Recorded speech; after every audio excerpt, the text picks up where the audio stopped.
Beyond the Badge is brought to you by the Edina Crime Prevention Fund.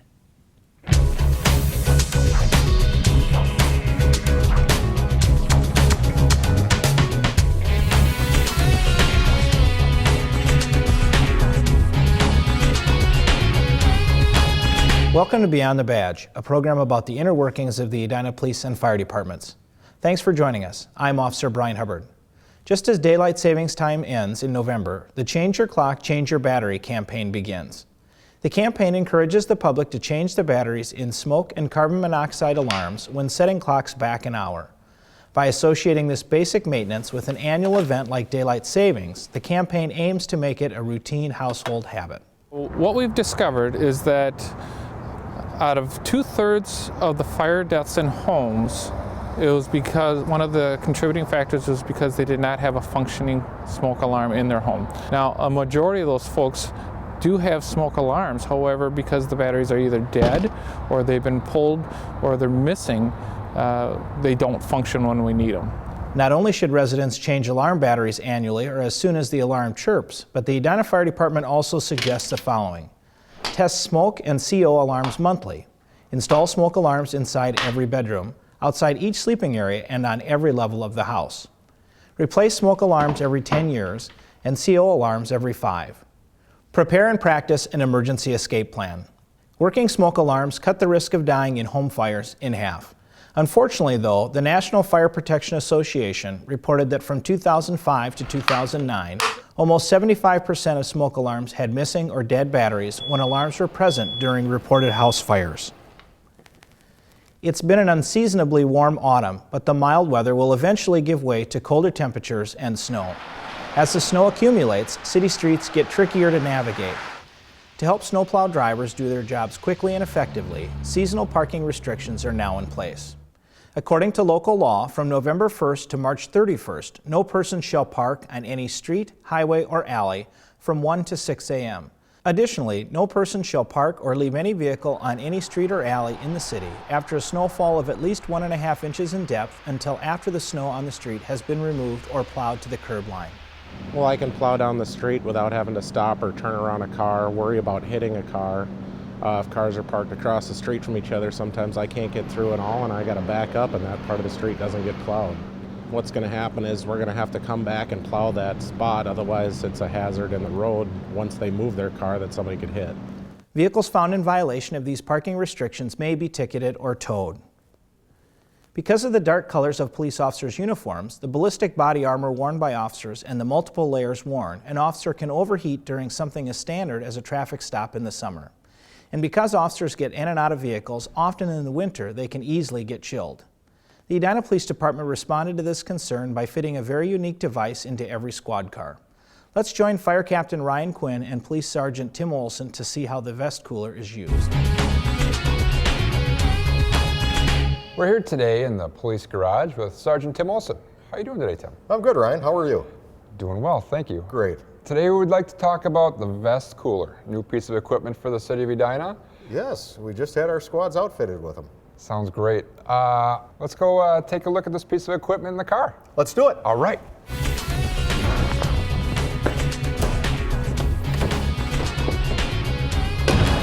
Well, Tim, what can you show me about how this is working? This is the VestCooler by Genelex. It's a flexible hose that hooks directly up to one of the vents in the car.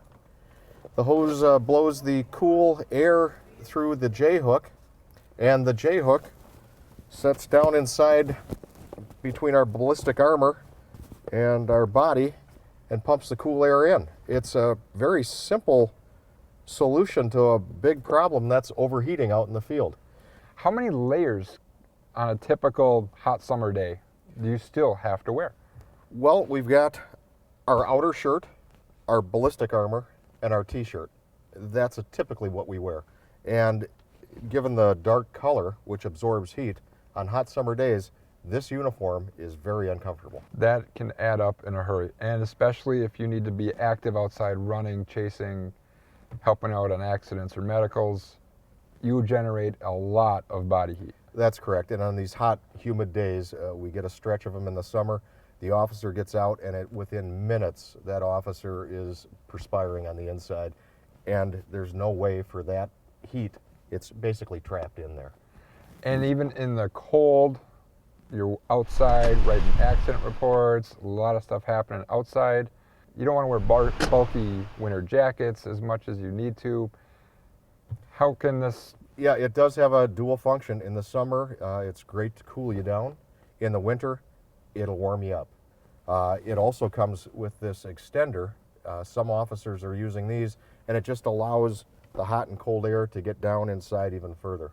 What a simple piece of equipment that helps you guys operate more comfortably, more efficiently, and makes your life a lot easier. It really does. Technology is great. Not a very complex piece of equipment, but boy, it makes a world of difference. I wonder if this wouldn't even help us firefighters. So does it come in red? No, Ryan, right now it's just black. That sounds good. Well, thank you for your time here today. And Brian, back to you. Thank you, Ryan. Each year, the Edina SWAT team, along with a few other Metro teams, head north to the U.S. Army's Camp Ripley for training. This year, the team helped lead a number of different courses during its 5-day stay. Edina 16's Dietrich Nissen traveled up to the base and has more on what they encountered during their training. Go ahead and initiate. In law enforcement, wearing a badge makes you part of a much larger family. Good job. Go, go, go. Come on, boys. And like most successful families, good communication and teamwork are key. Being up here is a good opportunity to build camaraderie within the ranks of our SWAT teams as a whole. As he leads Hopkins and Minnetonka SWAT teams through a course, Edina Police Sergeant Nate Mendel says understanding how other departments work can mean the difference between life and death. There are a lot of times when other SWAT teams they're in dire need of extra help, and this is kind of a way that we can network and work with those other departments and build those bonds and contacts, and be used as mutual aid if necessary. He and a group of other Edina SWAT officers are part of the 170 SWAT operators attending the annual Regional Minnesota Tactical Officers Association Conference. There's value in seeing and putting on the training and seeing the training and seeing how the other teams come through, because you learn from each other and you learn different concepts.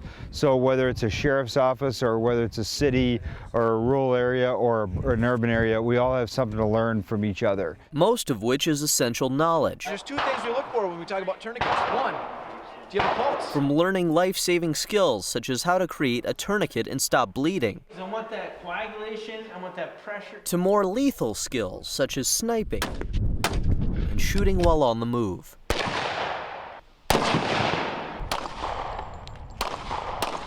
This year, a big emphasis was placed on medical training, something Edina team medic Todd Porthen says should never be overlooked. It's all about team, and coming up as a medic, it's we got to be thinking about things that operators don't think about so much, which is hydration, making sure they get their rest times and things like that. But when asked about what the teams do during their downtime, Porthen would only hint at the hijinks involved. Kind of what happens up at Camp Ripley stays up at Camp Ripley.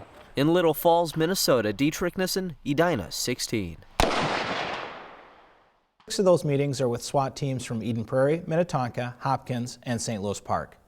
On behalf of my co-host, Fire Captain Ryan Quinn, and the City of Edina's Public Safety Team, thanks for tuning in to learn a little bit more of what goes on beyond the badge.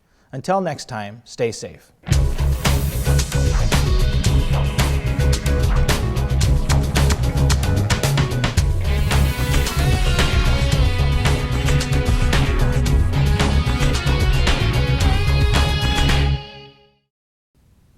Beyond the Badge is brought to you by the Edina Crime Prevention Fund,